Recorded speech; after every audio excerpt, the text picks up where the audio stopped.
Bismillahirrahmanirrahim. Assalamualaikum warahmatullahi wabarakatuh. Innal hamdalillah nahmaduhu wa nasta'inuhu wa nastaghfiruh wa na'udzu billahi min syururi anfusina wa min sayyiati a'malina may yahdihillahu fala mudhillalah wa may yudlil fala hadiyalah. Asyhadu an la ilaha illallah wa asyhadu anna Muhammadan abduhu wa rasuluhu la nabiyya wa la rasula ba'dah. Ya ayyuhalladzina amanu taqullaha haqqa tuqatih wa la tamutunna illa wa antum muslimun. Amma ba'd. Ikhwani fid din, asyhadakumullah.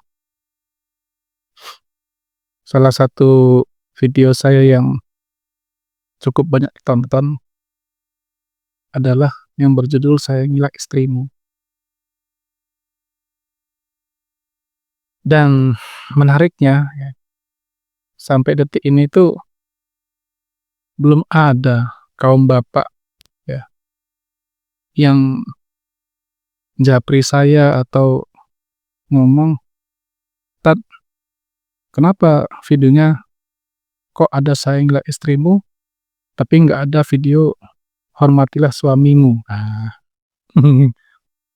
nggak ada yang ngomong sama saya kayak gitu loh. Saya tuh mikir, apa bapak-bapak ini nggak merasa penting tentang video kayak gitu ya?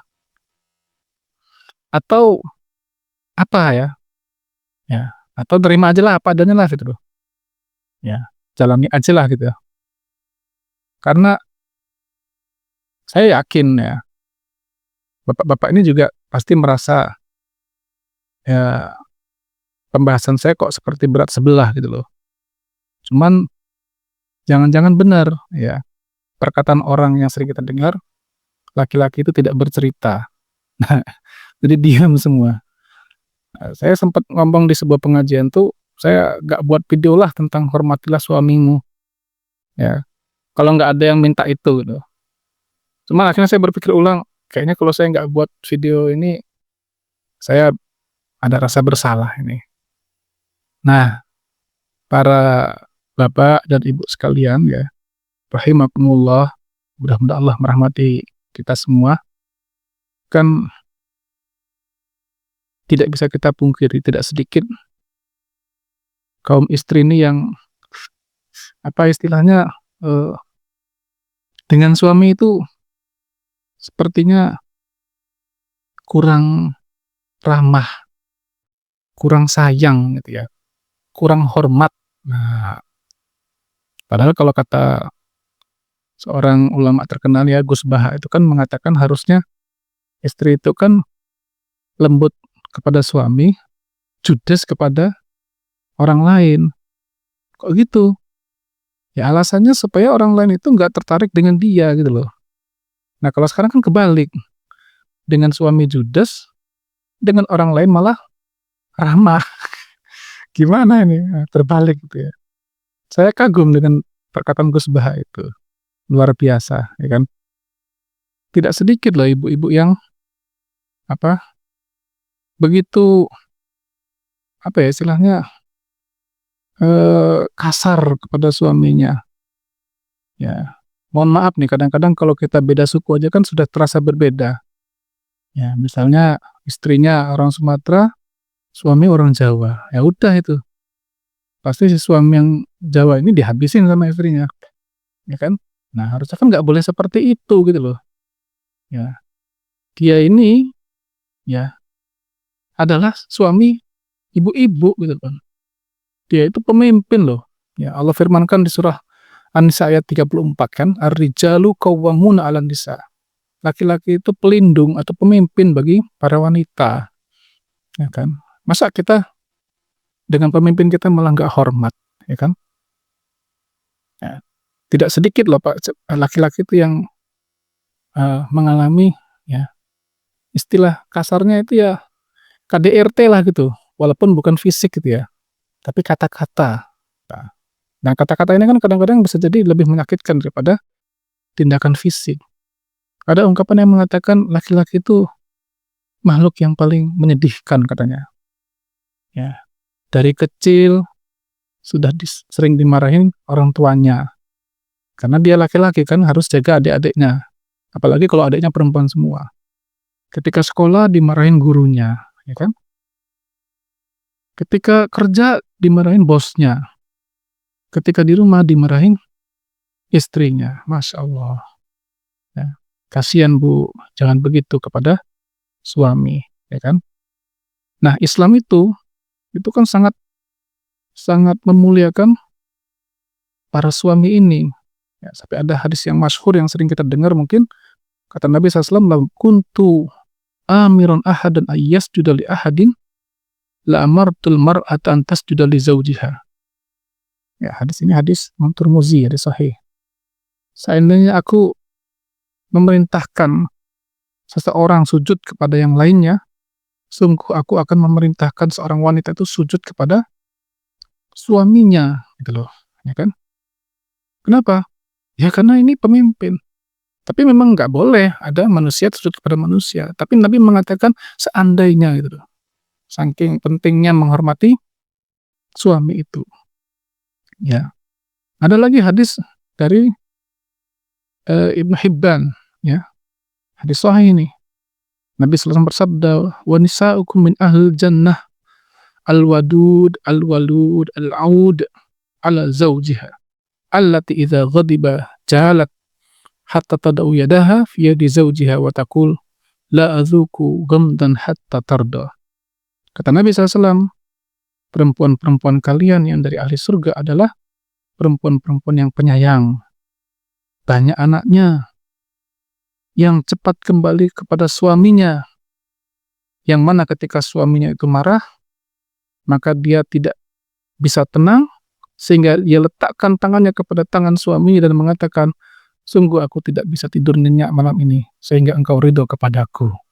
Tuh, marahan, ya, suami istri ini, maka istrinya segera minta maaf terlebih dahulu kepada suaminya, ya, takut nanti ada apa-apa gitu loh. Coba Pak, hari ini kenapa banyak perceraian? Pas marahan semuanya gengsi untuk meminta maaf, ya kan? Si perempuannya nggak merasa bersalah, si laki-lakinya juga nggak mau disalah-salah. Nah, maka minimal paling tidak, ya, tugas istri itu, ya, ibu-ibu sekalian, ya, itu saya kerucutkan 3 aja. Ya, 1, nah, memenuhi kebutuhan seksual dari suami Anda. Nah, kita mungkin sering mendengarkan hadis ini dalam Sahih Bukhari, "Idza da'a rajulun imra'atahu ila firasyi fa abad an taji'a fa bata ghadbana 'alaiha la'anatha al-malaikatu hatta tusbih." Sehingga jika seorang suami itu manggil istrinya, ya, untuk tidur di kasurnya, mengajak hubungan seksual, tapi si perempuannya itu menolak dengan berbagai macam alasan, ya. Seringnya alasannya capek, gitu kan. Maka malam itu, ya, jika suaminya itu marah, ya, sungguh malaikat-malaikat itu akan melaknat wanita ini sampai pagi hari. Oh, ini paling penting ini, ya kan. Awal dari kerenggangan hubungan suami istri itu kan ketika ada penolakan-penolakan dalam masalah ranjang, ya kan. Maka saya sering mengatakan kalau terjadi keributan itu sederhana aja lah.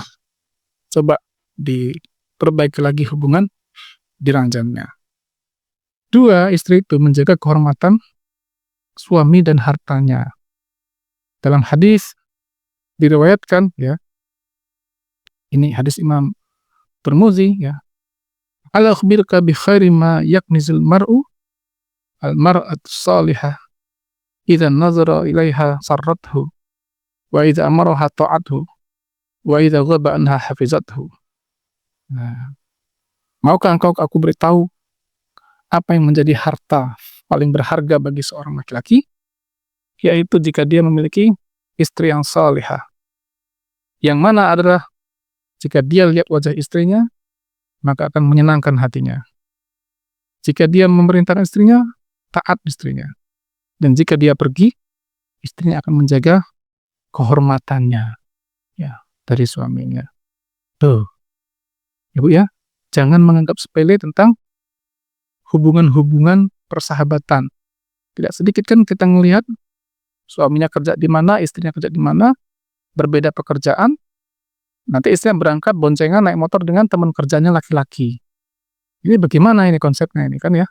Nanti makan siangnya bareng teman kerjanya laki-laki. yang bukan siapa-siapa dia. Tuh, gimana nih rumah tangga mau dibangun dengan kondisi seperti ini? Nanti para wanita beralasan, "Saya nggak ada rasa apa-apa Ustaz sama dia." Lah emang maksiat itu harus pakai rasa, ya kan? Maksiat itu nggak pakai rasa. Rasa itu tumbuh perlahan-lahan. Yang ketiga, nah tugas wanita itulah dia mendidik anak-anaknya. Kenapa saya katakan mendidik anak? Sebenarnya mendidik anak itu kan kewajiban bersama, laki dan perempuan. Hanya saja kaum laki ini lebih sering keluar dari rumahnya disebabkan mencari nafkah. Nah, fitrahnya wanita, dia banyak di rumahnya, maka dia yang paling bertanggung jawab mendidik anak-anaknya, ya kan? Nanti dibantu suaminya. Nabi SAW bersabda, "Man 'ala jariyataini hatta tablugha." Siapa yang mengasuh dua anak perempuannya sampai dia balik, jaa'a yaumal qiyamah ana wa huwa hakadha. Dia akan datang di hari kiamat dalam keadaan seperti ini. Nabi sambil menunjukkan dua jarinya, maksudnya menjadi tetangga Nabi SAW di surga. Ya, maka pesan saya kepada kaum laki-laki ya, kalau mau menikah itu ya jangan cuma cantiknya doang.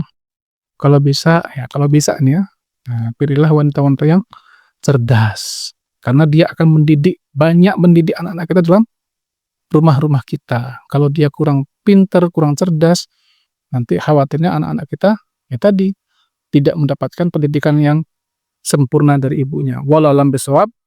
Lebih kurang mohon maaf. Subhanakallahumma wa bihamdika asyhadu an la ilaha illa anta astaghfiruka wa atubu ilaik. Assalamualaikum warahmatullahi wabarakatuh.